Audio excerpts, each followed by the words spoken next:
There's a sentence that no football federation should ever have to say about a World Cup. And on this past Friday, Iran said it. We are the most oppressed team in this tournament. That is not a fan on social media. That is not a pundit looking for a headline. That is Amir Galanoy, the head coach of Iran's national football team, describing his side's experience at the 2026 World Cup in terms that no coach at any previous tournament has had to use.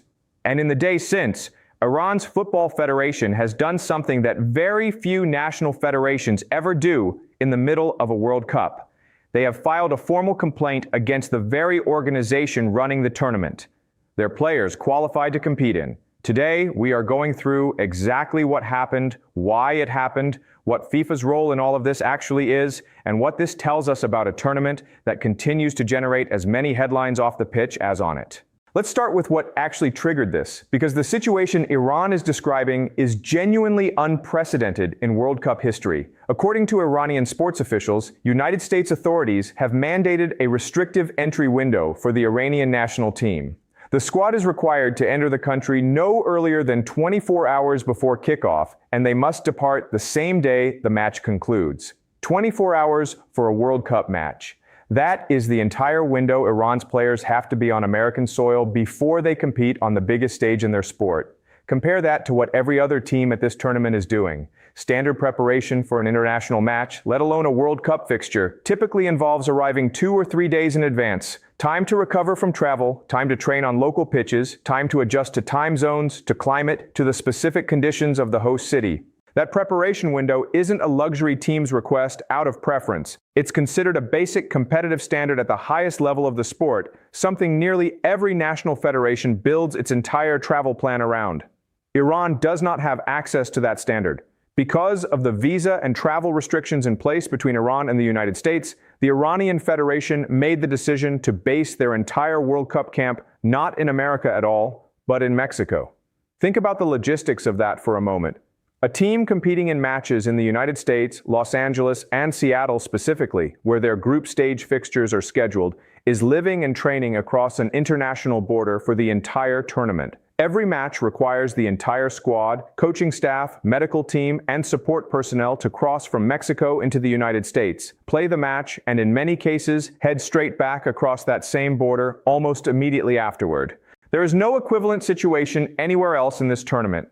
Every other qualified nation is able to set up a base in reasonable proximity to its host cities, follow a consistent training rhythm, and prepare the way international football has always assumed teams would be able to prepare. Iran is operating under a completely different set of rules, not because of anything related to football, but because of the broader diplomatic relationship between their country and the host nation. This is where things get interesting, because the restriction is not simply an inconvenience that the team has had to work around quietly. According to the Federation's own statement, it directly affected the team's performance in their opening match. Iran drew 2-2 with New Zealand to begin their World Cup campaign, and Galanoy was direct about what he believed contributed to that result. He said the disruption had prejudiced Iran in the match, explaining that under the coaching staff's original plan, the national team needed to travel to the host city 2 days before each fixture in order to achieve what he called optimal technical and physical condition, and then returned to their base the day after the match concluded.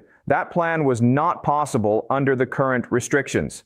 And a coach who has spent his entire career building preparation routines around exactly that kind of timeline watched his team be denied the ability to follow it on the largest stage his profession offers. The Football Federation of Iran responded by announcing it will lodge a formal complaint with FIFA.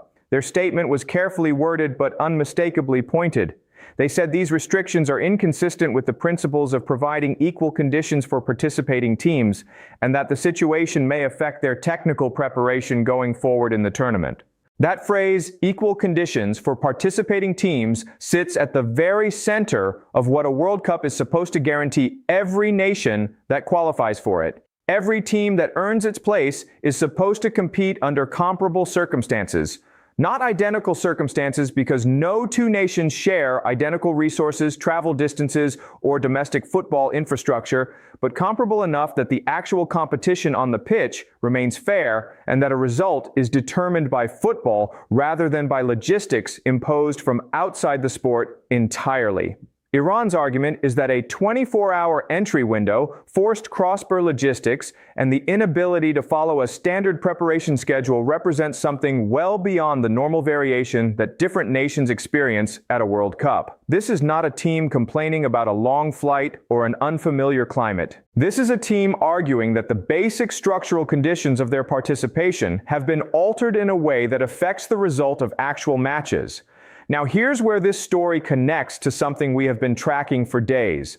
Because Iran's situation has not existed in isolation, it is part of a broader pattern of access and entry complications that have shaped this tournament's opening week in ways nobody fully anticipated when the hosting rights were awarded. There has already been a case of FIFA-appointed match official denied entry into the United States entirely despite holding official tournament credentials issued directly by FIFA itself.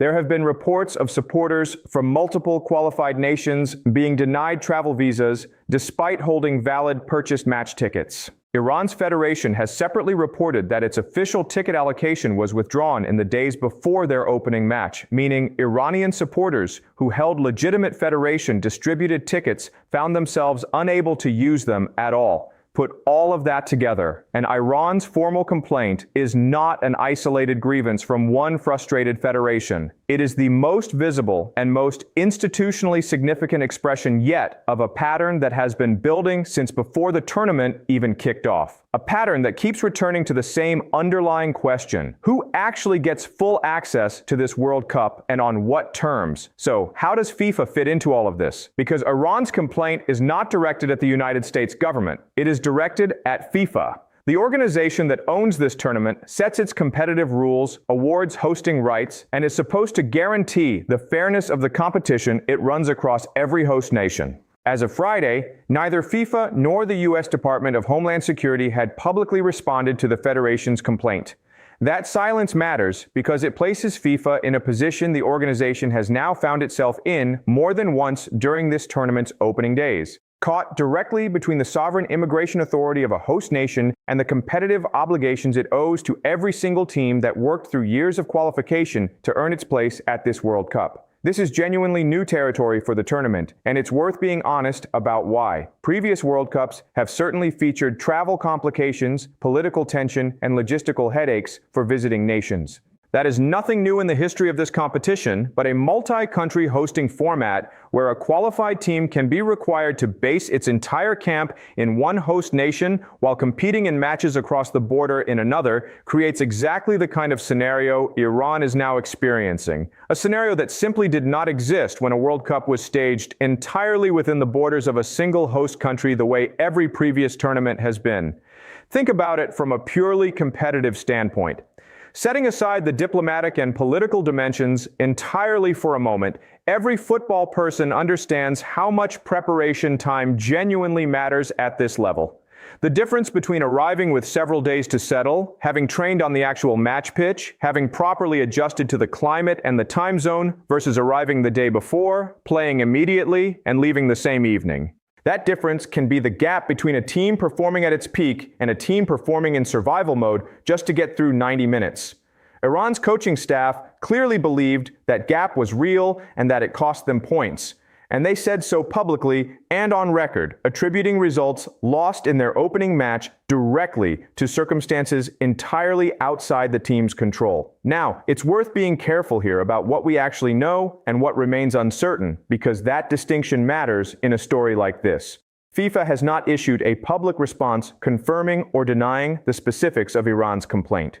The exact nature of the underlying restrictions, whether they stem from a particular security designation, a broader existing visa policy, or some other administrative classification, has not been fully detailed publicly by either side involved. What is confirmed on the record is the Federation's own official statement, the head coach's public comments to media, and the simple fact that Iran's entire World Cup camp is indeed based in Mexico rather than in the United States, where their matches are actually being played. What happens next from here is genuinely uncertain. Iran has 2 more group stage matches remaining in this tournament, and the Federation's stated hope is that FIFA will review the full situation and address their concerns before the competition progresses any further into the knockout stages. There are a few realistic paths from here worth considering. FIFA could choose to intervene directly with US authorities to request some kind of adjusted arrangement for the remainder of Iran's group stage fixtures, though that would require a level of diplomatic coordination that sits well outside football's usual jurisdiction and that FIFA has rarely had to attempt at this scale. Alternatively, FIFA could acknowledge that a competitive disadvantage genuinely exists while determining that it simply has no authority to alter a sovereign nation's immigration procedures, leaving Iran to play out the rest of the tournament under the exact same conditions they have already experienced. Or perhaps most likely, given how the tournament has unfolded so far, the situation could continue without any formal resolution at all, becoming one of several access and fairness controversies that quietly come to define this tournament's broader legacy once it's over. None of those outcomes are certain at this stage, and it's worth remembering that FIFA's president has previously responded to other access controversies at this same tournament by suggesting people should simply, in his own words, chill and relax. A response that did very little to calm the situation when it was applied to the earlier case of the match official, who was denied entry entirely. Whether that same tone gets applied to a formal federation complaint backed by an entire National Football Association remains very much to be seen. What is clear, regardless of how FIFA ultimately responds, is that this story is no longer simply about logistics or travel arrangements. It has become a much larger question about what a World Cup actually guarantees the nations that earn their way into it. Every team that goes through qualification, the years of work, the matches won and painfully lost along the way, the moment of genuine celebration when a place in the finals is finally secured, does so with the basic understanding that once you arrive at the tournament itself, the competition will be fair. That the conditions, while never perfectly identical between nations, will at least be reasonably comparable. Iran is now arguing formally and on record that this basic guarantee has not been honored in their case, and they have put that argument in writing directly to the one organization whose job it actually is to answer it. For Iranian players, this situation adds a layer of difficulty that goes far beyond anything most footballers ever have to navigate at a World Cup. Crossing an international border before and after every single match, living out of a camp that isn't even located in the country where they're competing, carrying alongside the ordinary pressure of representing your nation on the biggest stage the sport offers. The additional weight of knowing your own preparation has been compromised by circumstances entirely outside your control and outside football itself. And for Iranian supporters, those who held legitimate tickets and found their access quietly withdrawn, and those who simply wanted the chance to watch their national team compete on equal footing with every other qualified nation in the world. This is its own particular kind of disappointment, the kind that has nothing to do with the scoreline on the pitch and everything to do with whether the tournament they had waited 4 years for actually treated their team fairly from the very start. What do you think? Should FIFA intervene directly when a host nation's immigration policy creates a genuine, measurable, competitive disadvantage for a team that legitimately qualified? Or is this simply outside football's jurisdiction entirely, however unfair it might feel, to the players living through it? I'd be genuinely curious to hear where you land on that question. Leave it in the comments. I read every single one. If you want to keep following how this develops along with everything else happening around this tournament, go ahead and subscribe. We'll keep covering it honestly as it continues to unfold. This story is still developing, and as always, football never stays quiet for